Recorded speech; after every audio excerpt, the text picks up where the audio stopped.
Guys, mahilig ka ba sa pusa?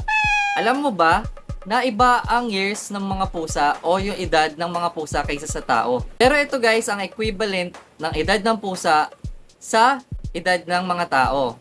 Okay guys? So pag kitten pa lang sila guys, 0 to 1 month old, ang edad nila is 1 year na. 2 to 5 months is 2 to 4 years. Tapos 4 months, 6 to 8 years. 6 months, 10 years. Okay guys, kitten pa lang yon. Ito pag junior size na sila or junior na sila, 7 months old is equal to 12 years old. So 7 months pa lang yun ha. Pag 12 months na o isang taon na sila, sa human years yun, 15 years na. 18 months is equal to 21 years old.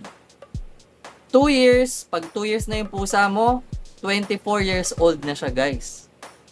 Okay, ito na yung mga prime years nila. At pag 3 years na sila, 28 years old na yun. Pag 4 years na sila, 32 years old na sila in human equivalent years. 6 years naman, 40 years old na sila kung human yun.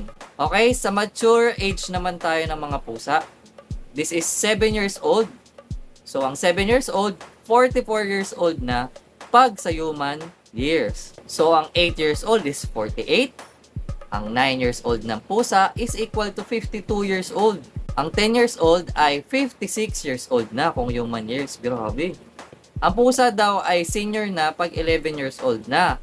So, ito ay 60 years old na in human years. So, 12 years old na siya equals to 64 years. 13 years old, 68 na in human years. And 14 years old is equal to 72 years old. Grabe. Pag umabot na ng 14 years, yung pusa mo sa inyo, 72 years old na pala yun. So, dito na tayo sa geriatric years nila. Ito yung years na kailangan na nila ng kalinga. Okay? Yung hindi na nila kayang gawin yung mga nagagawa nila dati. Kaya kailangan na natin silang tulungan. Ito yung pag 15 years old na sila, 76 years old na yun in equivalent to human years. So, 16 is 80 years old. 17 years is 84 years old. 18 years is 88 years old. 19 years is 92 years old. So, pag 20 years na siya guys, 96 years old na siya in human years. 21 years old niya is equal to 100 years old na as in human. As in human years. Equivalent na yun sa human years. 100 years old na siya. So, 22 is 104. 23 years old is 108.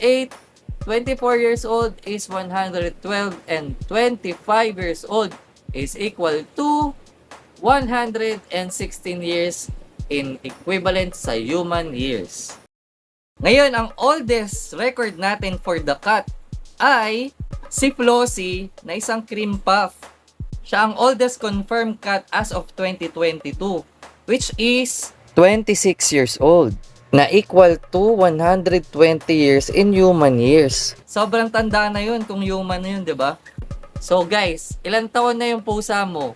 At ilang taon din yung equivalent nito sa human years? I-comment mo nga guys at i-double tap ang video